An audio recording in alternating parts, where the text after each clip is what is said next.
Hello, hey, it's me, JP. Sorry, things are looping here. I was just trying to open another window at the last second and it stole focus.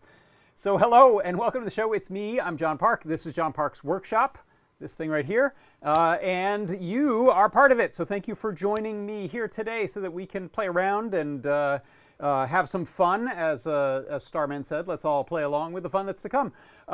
Thank you for jumping over into the chats. If you are over in the chat, we got some people in our YouTube. Hello, Johnny Bergdahl, Beata Graf Abdelhagen, Dave Odessa, hello. If you're looking for other chat, if you are somewhere like Twitch and it doesn't seem like there's an active chat, that is because people are over in our Discord. So you can get over to the Discord.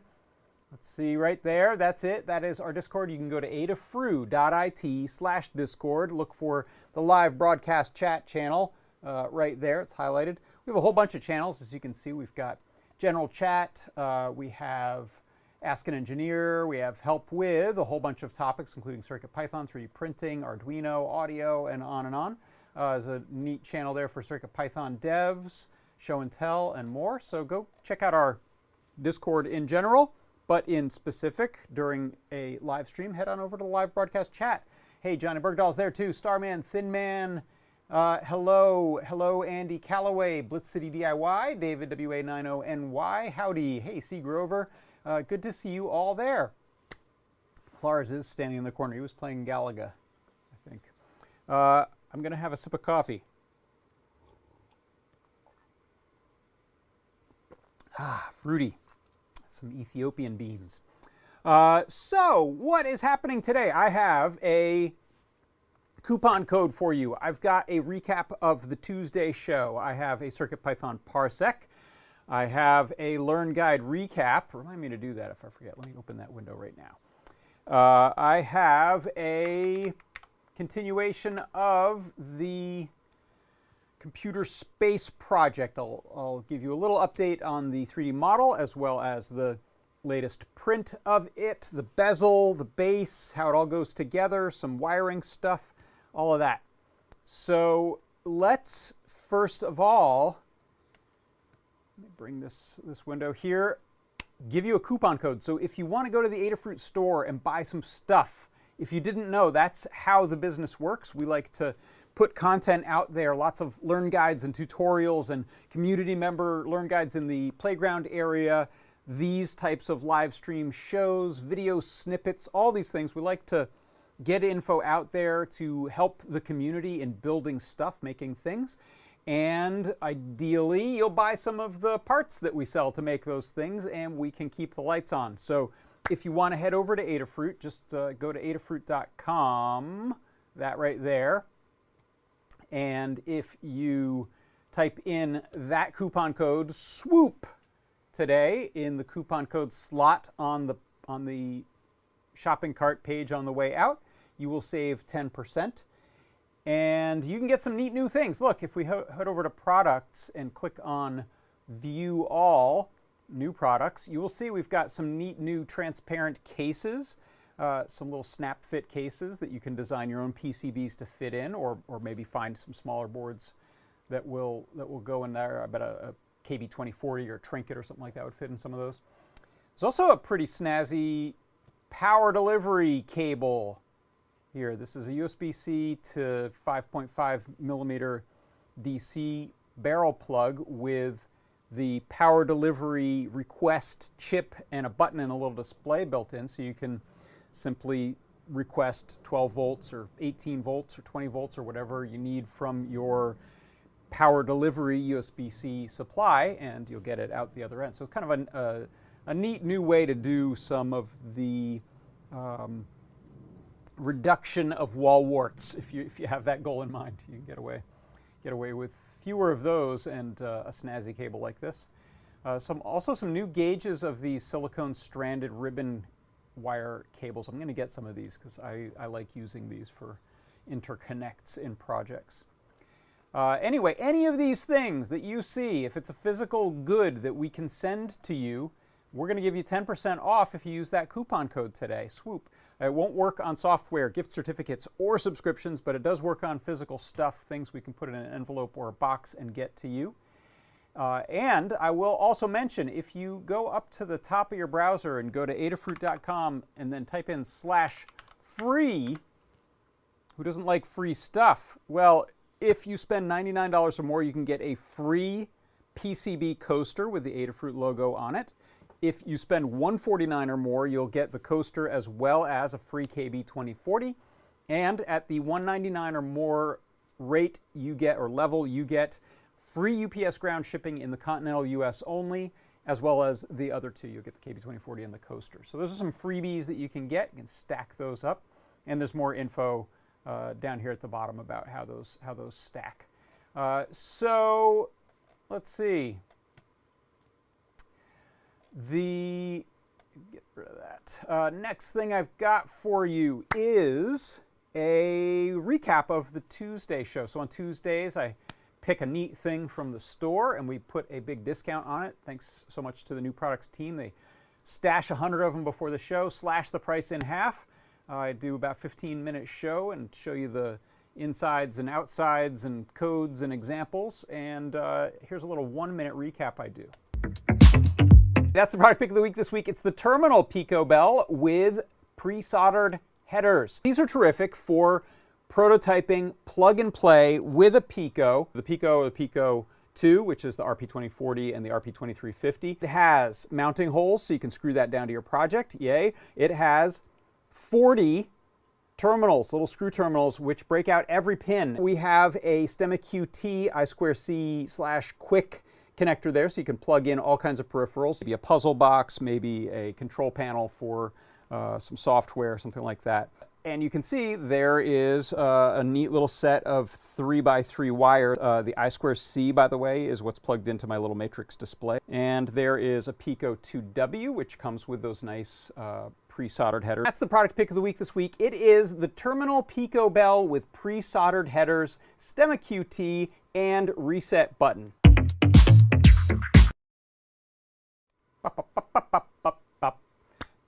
They're super neat. I like these. Good way to go.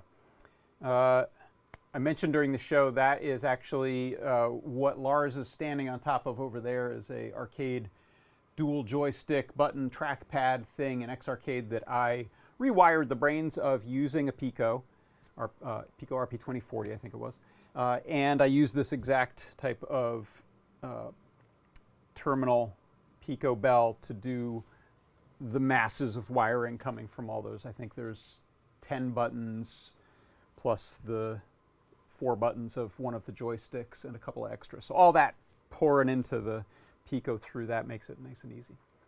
Other thing I wanted to mention, by the way, I might do some other bit about this. I was showing this for my example. I like the little terminal Pico bell for this type of situation where you have a retro gizmo with lots of buttons and knobs and dials and things on it that you want to rebrain.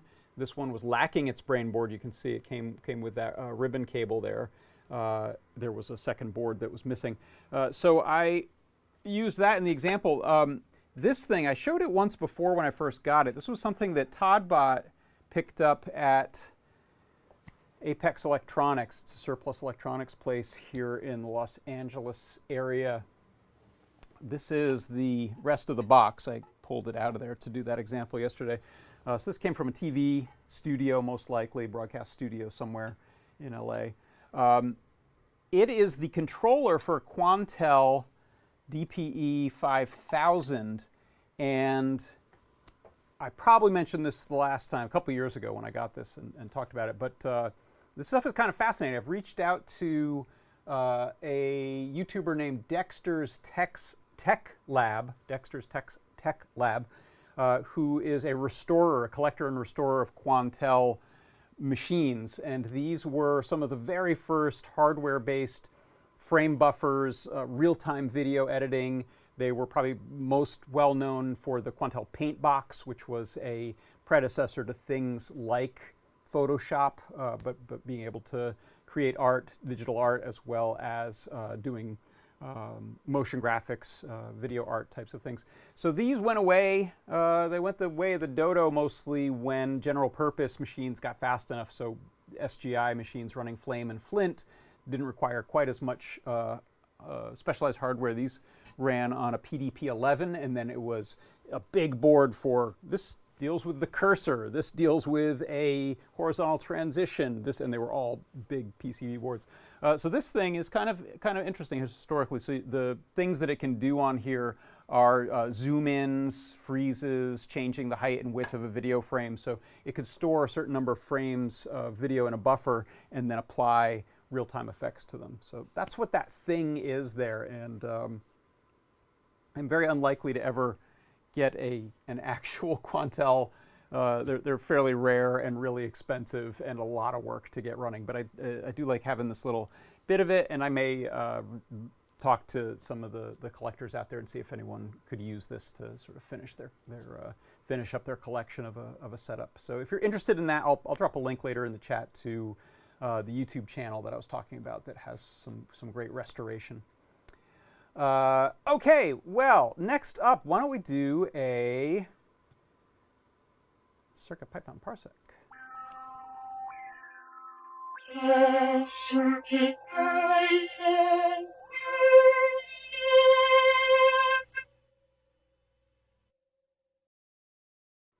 Okay, for the CircuitPython Parsec today, I'd like to show you how you can use constant current driver to fade an LED or LEDs. In this case, I'm using a specific piece of hardware. You can see here, this is the breakout for an AW9523.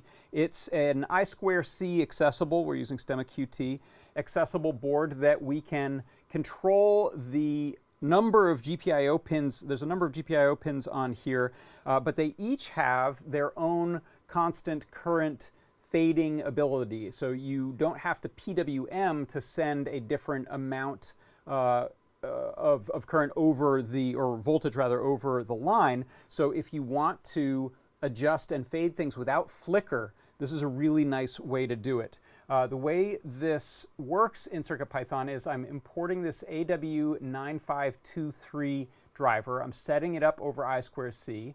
I'm instantiating it here as AW. We set it into some modes, so I'm telling it it's going to be in an LED mode with a output direction. And in this case, I'm just going to use it to light up one of these really cool sort of cob filament style numerals. We have numerals and letters and nudes. All of those are really a great candidate for driving with this type of constant current driver. So in this case, I just have that running through some pins to or rather through some cables to the pin 1 on this little breakout board. And then in my main loop, it is as simple as running a little for loop that's going to go from 0 to 255 and then In the opposite case, to fade down, I'm going to go from 255 down to 0. And on each step of that, we run this command, aw.setConstantCurrent.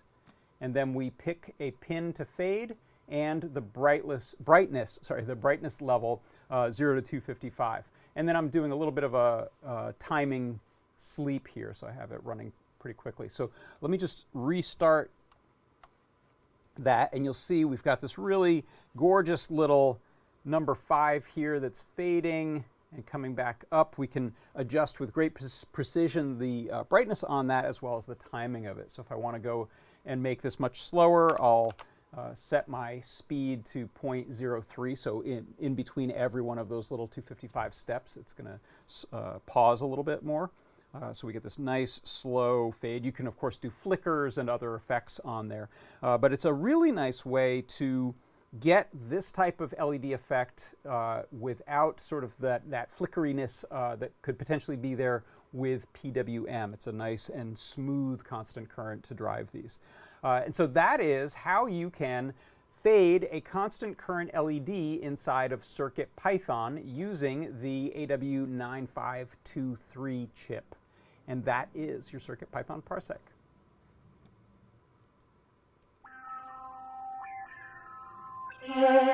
CircuitPython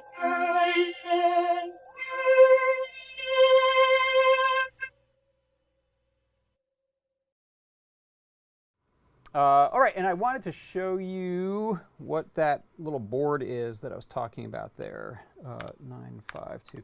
There are other ways that you could, oh, I got that number wrong. There are other things you can do with this. It's sort of a general purpose GPIO expander. Let me bring up the page there. That's what it looks like there. They're not expensive. It's a $5 board. But this gives you a set of, I think it's 16 I/O pins. So it gives you a whole lot of pins that you can access just using this driver, using this easy to access driver. So that, there's also a nice little GIF there of that in action. Since you can drive the multiple pins on something like one of these analog RGB LEDs, that's not a NeoPixel, that's an analog RGB LED, you're able to adjust the current to each of those little pins there. Okay, so let's now take a look actually over here at new guides. So I just published this guide here. We'd been looking at the guitar. I've got it tucked away over there right now. We've been looking at this over the last couple weeks. And this is, oh, before I do that, I got a question in the chat. Beatagraph Abdelhagen, is that the one that uses I2C strap pin to change power on mode? I believe it is. Yeah, actually, I think you can tell it to, mine right now, if I reset that, it like comes on to full brightness, but that's a good reminder. There was a setting so that you can start on the pins all being off, if that was your question. Thank you. Okay, so this here is the Feather Guitar Hero adapter, and I just wanted to do a little recap here of this guide. So there's my Guitar Hero Explorer Xbox 360 guitar that has USB that doesn't work on anything but an Xbox 360. So you can see in the picture there, that's plugged into a Feather USB host RP2040, and I have one of those nice little snap fit cases, and then it is hosting the guitar and then sending commands over to, in this case I have a PC laptop off screen, but this will work with Switch, PlayStation, modern Xboxes, most operating systems. So there's a little close-up there of it plugged in. There's a little sort of GIF animation I did of it in action that makes me look like a better player than I actually am. There's the secret. Play back a time lapse. It might look like you know what you're doing. This also shows off the guitar strap. So I have a 30 NeoPixel strip connected. This is plugged into the Feather. I made a little breakout so I could plug that into a NeoPixel pin on the Feather board. And then all of the configuration is done inside of Sandtroller. I showed that on the show before as well. which in this case is mostly reacting to frets. So when the green fret is pressed, you'll see the green 4 LEDs light up here. When I use the whammy bar, you'll see some of those LEDs glow and so forth. So that's the sort of bonus content there. There's the parts and a link to the software you download. Here is a detailed setup for prepping your feather and uploading that software, going through all the configs you need, testing it. It has a nice input tester built in. You can see I made a GIF animation of some of the different frets getting pressed on the guitar, and you can see inside of here if they're working or not, which is great, rather than having to launch some separate testing application or website. You can also calibrate your sensors in here, so if you're using the tilt sensor and you want its resting pose to be a little higher or a little lower, you can adjust that, as well as the whammy bar effect. And then there are some dedicated settings you'll use for Fortnite Festival to make that work. I did test that out. That works just fine. I've also included some additional resources here. There's some nice guides that go into specifics of there's one plastic band repo. This is all the different plastic instrument controllers and the messages that they send, info about the ways they report themselves, handshakes, a whole bunch of detailed info about those, which was central to making the Sandtroller work, I believe, in the first place. You don't have to worry about any of that. You can just download and use the Sandtroller open source software, but there's extra detail there if you care about it. I linked to a specific little bit on the LED setup, the Fortnite Festival setup, and a couple other things there. And then here's that little bonus bit on doing the light up guitar strap. Denim jacket, not necessary, but definitely helpful. So there's I like to, with a lot of these cables, do I have one right here somewhere? Here's one. Are you plugged into, yeah, okay. So actually did this on half of this one. This is a little Sparkle Motion board, and when I use some of these cables that are little three cables and a controller, and they're loose, like this one is here. I don't love that, so I usually slip a little piece of heat shrink tubing over it there, and I can heat that up a little more, and it'll tighten it there. So I recommend doing that here just to keep your wiring a little more under control. Here is soldering this. So this initial setup on the first page is no soldering required. It's all just 2 USB plugs.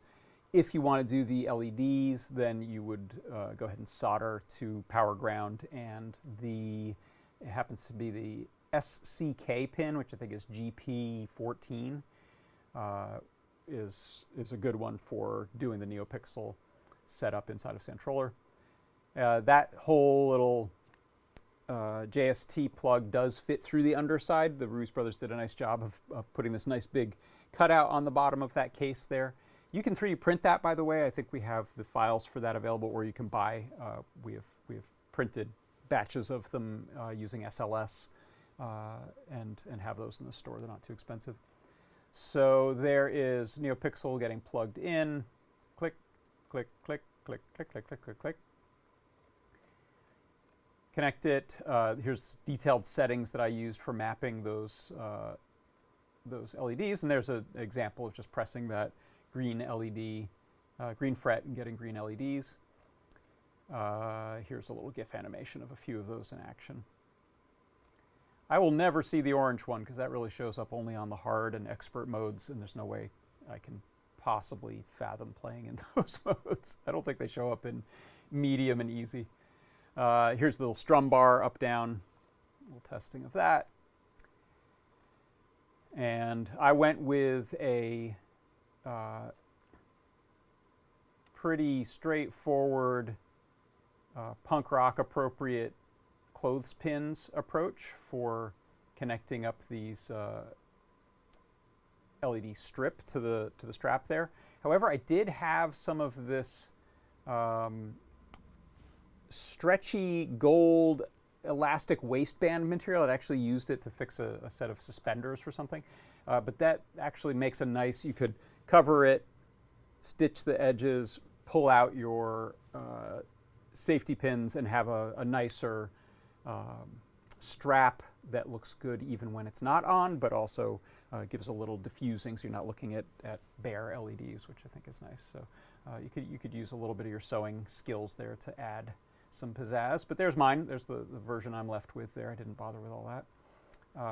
And that's the project. So go check that out. That's over in the Learn Guides section. If you just click on Learn up at the top there, you'll see here we've got some neat new guides that have just come out, including that one. Okay, next up, let's head on over here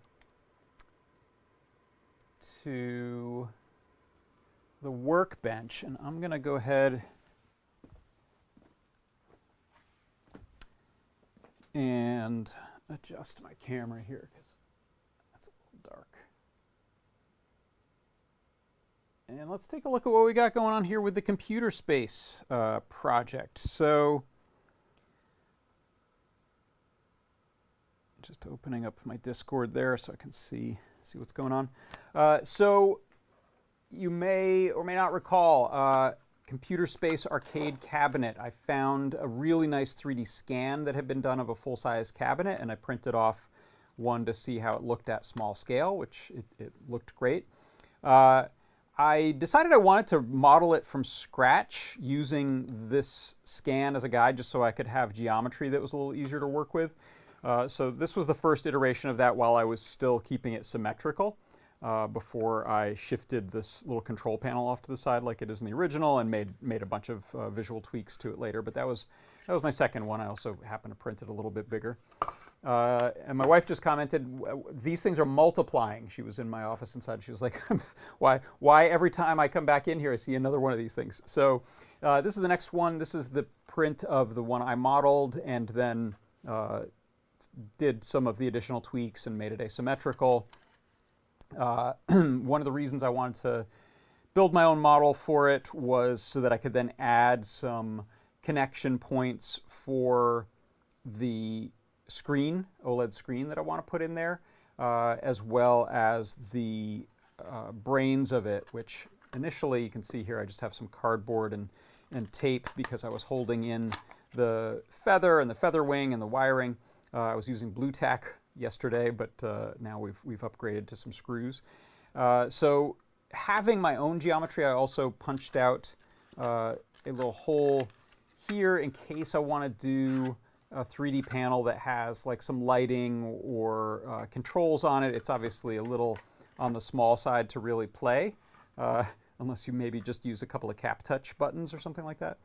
But that's the one that I modeled, and then basically the same model, but adding some threaded inserts. So I made some holes to put some threaded inserts inside of here. Let me adjust the focus and the zoom here so you can see it a little better. So you'll see there's a couple screws here that are going into some threaded inserts that are inside of the case itself. Those go through the backside of my OLED graphics unit, and you can see here I made a little custom DuPont connector. It's a 20 by 2, so it's kind of similar to some of the Raspberry Pi ones. I just needed a few pins across the top, but I figured it'd be easier to just use the 20-pin connector, which is what's on that board, to plug it in and out. So I can still unplug that. And then at the other end, I have that going to a feather doubler, and I just soldered male header pins on it so that I could set those in there. This kind of is nice for troubleshooting or changing your mind about things, and is a bit reminiscent of actual arcade cabinets where there are these types of little connectors and nothing is soldered directly. You usually have harnesses. So this gives me the SPI display wiring so that we can talk to that display from the Feather. And the Feather right now is this Feather M4.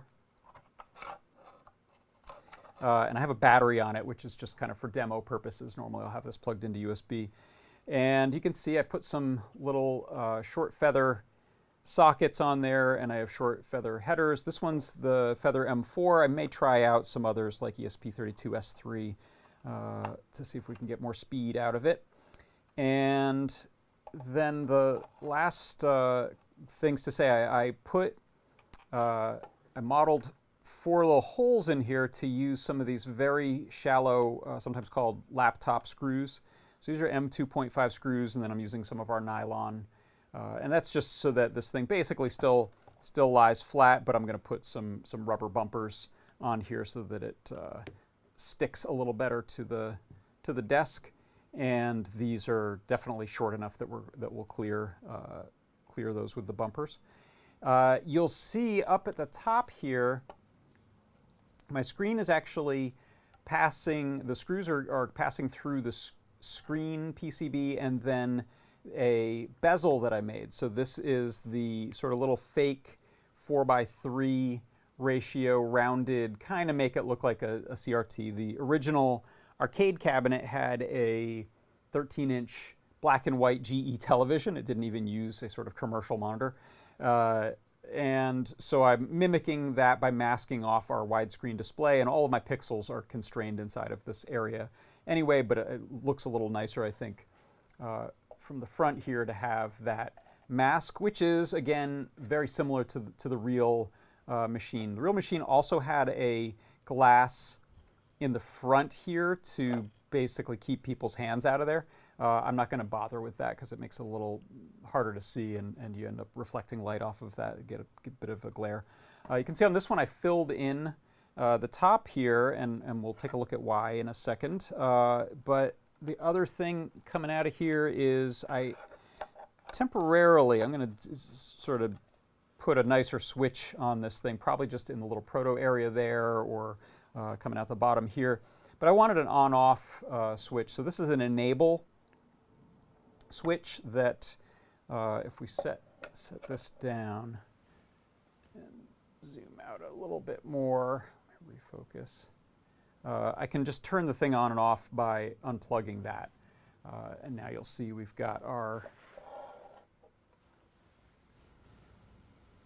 little demo loop of the game. So as I've mentioned before, this is an Arduino code that I co-wrote with Claude AI, and it's just a sort of demo of the game, an attract loop of the game. There's no gameplay, and I don't really intend on playing it. You could enhance this and go for it if you wanted to, but I'm just going to have this sitting here looking like the game is being played, which is we have these 2 UFOs and then we have the player ship. And I may still do a little bit of work on the code, but it's doing a nice job of looking like computer space, I think.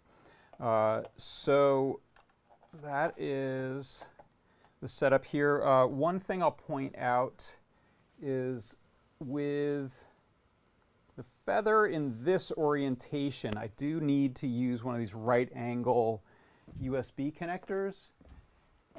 And if I end up using a feather that has USB-C, that's perfect because it doesn't matter which way it goes. I say that because I'm not sure if this, I think this one is absolutely wrong for that. It would probably still work in here. So this is a micro B connector on that feather there. And you can see it's upside down there, and actually it's a little big. So I say all of that to say I think I'm going to rotate this 90 degrees so that the USB port is heading out the back of it and not sideways, because I don't need to put an extra hole in there. I was thinking maybe this would fit, and then I realized, oh, it would have to come in that way, and then the cable would come back around. So let me just see. Is there even the possibility that works? I think let me unplug the battery here. So if we come in like that, and actually I'll make this a little easier for you to see what's happening. Sorry for the wobbly camera. So if I come through like so,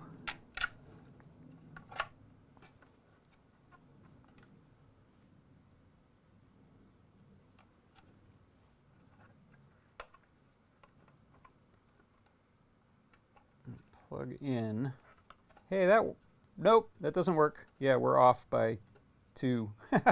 That's too big. You might be able to shave this down. You know, I could reorient this to move it over to the side a bit more, but I think I'll just end up rotating these 90 degrees or add holes so that you have the option to do it either way.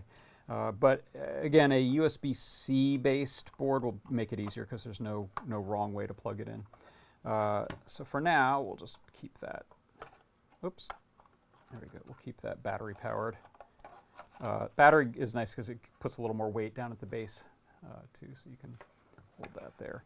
Let me see. Is this? Can I switch my camera? Restart this. Camera switcher. Presuming I've got focus on. Let me give focus back to the broadcast app.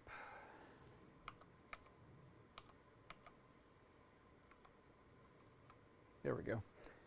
And brighten that up a little bit.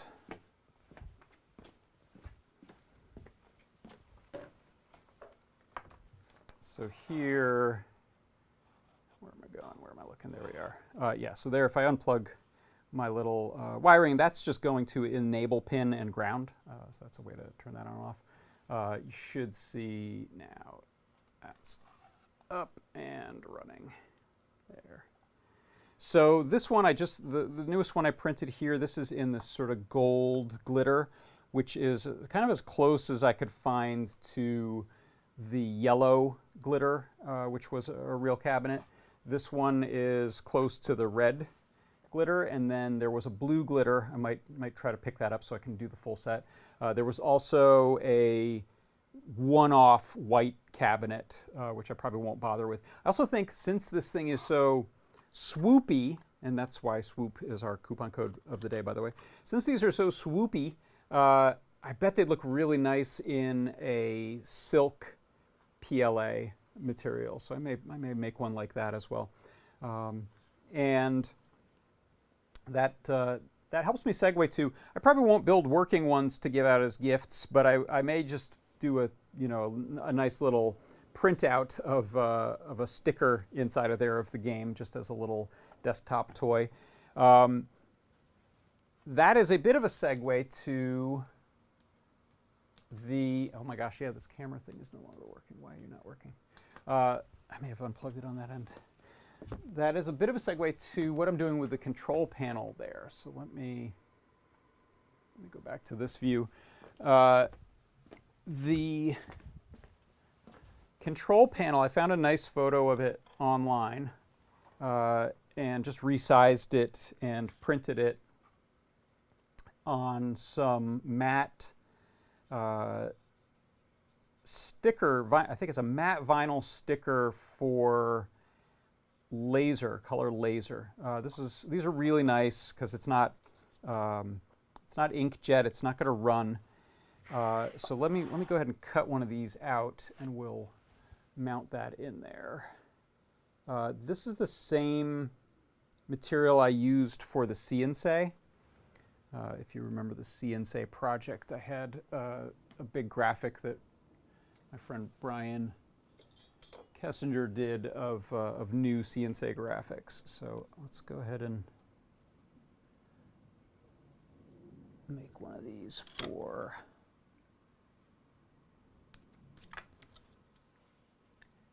this little slot right here.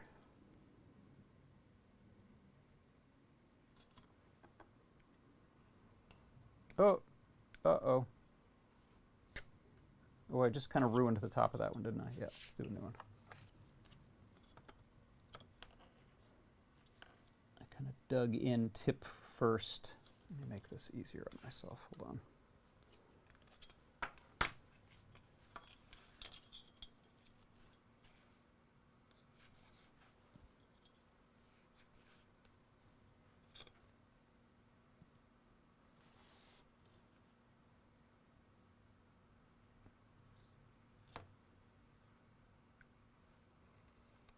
You could probably do a very tiny multi-material print to do colored buttons, which might also look cool. But I kind of wanted to keep it simple, so just printing a sticker seemed like a nice way to do this. Also found that my black toner cartridge is almost empty, so I ended up with some of these very pale versions. I shook the toner cartridge across my fingers and reprinted it and got these nicer, nicer ones with a little more black in them, which looks better. But these say Nutting Associates on them. Computer Space has the little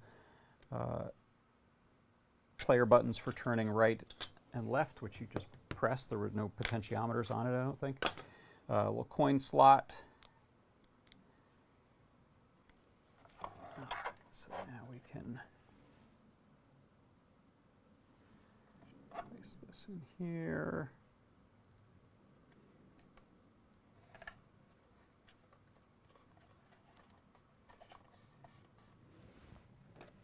Use a little guitar pick kind of guy to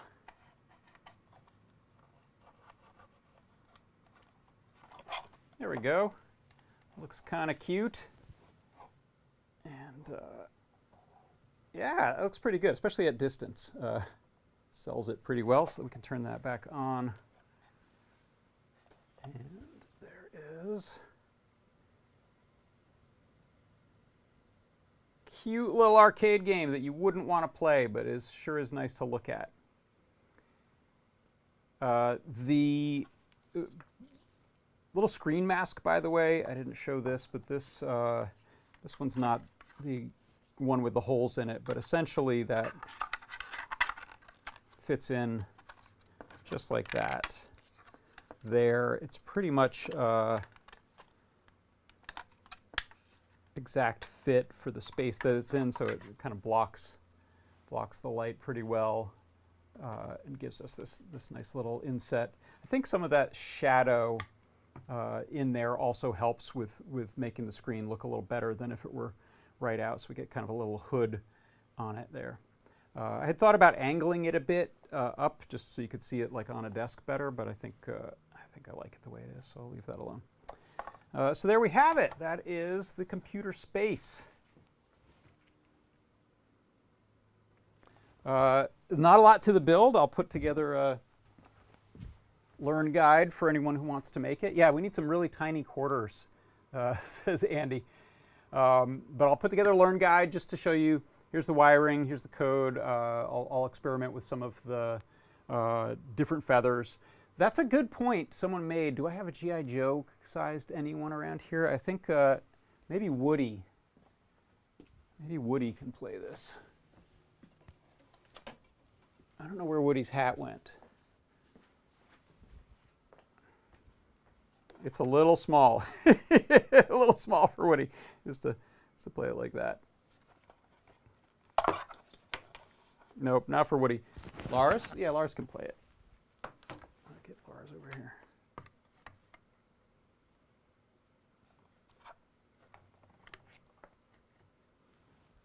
There you go. It's Lars scale. That's somehow not surprising.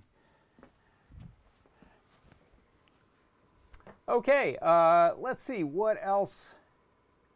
Todd says, make a big one that fits the fruit jam. Yeah, that'd be cool. The original project I was talking about, that scan, they made a 1-to-1 scale one, and that thing stands about, I don't know, 5.5 feet off the ground. It's done in sections on the 3D printer, and then lots of glue and Bondo and paint to make a 1-to-1 replica. Okay, let's see. Couple of other notes from the chats. Relic says, didn't RMC Retro make a full-size version of that arcade cabinet a while back? Yeah, I think that's the one that I was referring to. That's where the model that I built started, and then I remade it just to sort of retopologize it and do it out of sub-Ds instead of a bazillion triangles. But that one would work really well too. It's just a little harder to work with to add holes and things like that once it's a really dense mesh. But I think that RMC Retro, if you look up on on YouTube. I think they've got a whole slew of videos about building this one-to-one replica cabinet, which is super cool. Dave Odessa says, what about a Fresnel lens? Yeah, I'd love to do a little lens on there to kind of give it that CRT shape. I'm looking here because I have one of our Monster Mask lenses. So this kind of lens, if we had that in a 4:3 ratio and not quite as bulbous, it would be so cool. In fact, even in Severance, I think, I noticed some displays that were trying to get away with using an LCD behind some shaped glass, and it does not look as convincing to me as some of the real CRTs. I think in their the dashers that they're using for the terminals, the main 4 terminals there based on a dasher computer. Those I think are CRTs, no doubt, but I think there are some that you see in other places that look suspiciously like a flat display with some kind of lensing on the front, or not even a lens, but just a curved piece of acrylic or something like that. Andy Calloway says, apparently resin 3D printers work well with transparent resin. Oh, that's a nice idea, yeah. That would be kind of cool to do a small OLED-sized CRT lens on there. I would dig that. The funny thing is I probably have, if we went a lot smaller, I could probably dig out a CRT from eyepiece on an old camcorder that's about a 1-inch display. So if we scaled it down like that, we could probably play on a little, little CRT, which would be nutty. But yeah, David does a Fresnel lens, if there's like a thin kind of credit card style magnifier one, that would be interesting too, to cut that out and put that in the front. Maybe I'll play around with that. If people have lens ideas, please get in touch with me or put them in the Discord. That would be cool. John Nodge says, next week on the workshop, working with fiberglass to construct a full-size arcade cabinet. No, thank you. Sounds like a lot of mess and danger. C. Grover says you could use a small TFT display for the control panel. That would be cool. And let's see. Yeah, good point, John Nodge. I could use a breakout for the USB. I've got some of these things, in fact. These little USB-C vertical, USB-C horizontal. We have those little sunken ones. Yeah, there are definitely a lot of ways that we could make USB work there. But I'll try to keep the part count down by just rotating the feather, I think. All right. Anything else? I think not. Before I forget, I will mention again, we've got a coupon code today. So if you want to go get some parts, build something like this, I'll show you right now. What do you need? The 2.4-inch OLED is, it might not be named that. Is it 2.42 or something like that? Yeah, 2.42 inch. You got to have that 2/10. Monochrome. They're not cheap, and you may want to try with others, but this is the one that Lamar recommended to get sort of this bigger size that we have. Even though I'm masking the sides off, we do have a nice, tall, meaty center there. Not cheap. One of the reasons they're not cheap is these can also do 8-bit parallel. So if you wanted a lot of speed and you wanted to set this up differently, I'm just using SPI. But that's the module I'm using, and there are definitely some other choices. But the OLEDs look great. Better, I think, in this case, maybe than a TFT for doing this black and white TV style. But you tell me. Also, one of the interesting things I've noticed with this is, I think just from a power consumption, I'm running this on 3 volts, which I think is what it wants. But if you watch, I think when someone gets to 90, when the timer gets to 99, so in a minute and a half, you will see the inversion effect, which I think they called hyperspace. Not the same as later hyperspace inside of asteroids, but if you look, get the glare off of there. After 99 seconds, the screen inverts, and it looks nice and dim. Does not look like stark white. It looks way more like a slightly older black and white television giving you gray and not wanting to fire massive amount of energy required to do white, white, white. So how are we doing on time there? 60. All right, we've got about 40 seconds. We'll have that flip over, but I'll leave that on screen there so you can see it change over.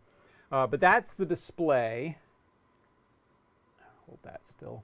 And then the doubler.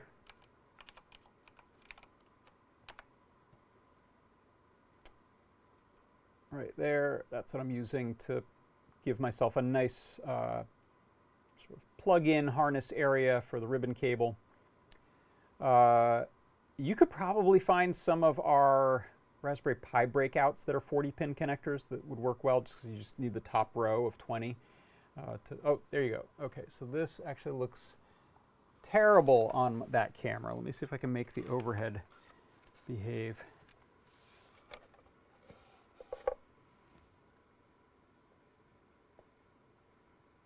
Okay, it's going to be a little flickery. Actually, it kind of looks right. Kind of a good flickery look there. But yeah, I kind of really dig this paler gray that it gets. I'm just trying to adjust the brightness to fix flicker a little. And let me see if I can adjust that focus. Yeah, almost even looks like scan lines because the OLED has some sort of visible lines between the pixels on there, to me at least. Pretty cool, pretty convincing look. The flicker actually helps sell it. That's not apparent in real life. It's only something that's happening on camera there. But anyway, that is, go back to this camera here. That is the OLED that I'm using, feather doubler, a feather. I'll let you know which one ends up working out best, but you could probably build this with many different ones that you have. Yeah, definitely an old school TV look. Okay, I think that's going to be it. So thank you so much for joining me. I believe we may have Scott's last deep dive tomorrow before he goes out on paternity leave. Double check, but if it's not him, then it'll be Foamy Guy. And then there should be some various Desk of Lady Ada things potentially happening over the weekend. It's a mystery. No one knows the time, the place. Okay, we can guess the place. But next we'll be back with a product pick of the week, 3D Hangouts, some more show and tell, and another Ask an Engineer. By the way, if you tuned in last night at exact 8 p.m. Eastern time, Ask an Engineer time, and there was nothing happening, Phil Lamore had to do a pre-record a little later and then broadcast it. So I think that went out maybe 10 o'clock East Coast time. So if you are wondering, you can go to our YouTube and find the Ask an Engineer that did happen last night. Just wasn't live. All right, thanks everyone so much. I will take off now. For Adafruit Industries, I'm John Park. This has been John Park's Workshop. I will see you next time. Bye-bye.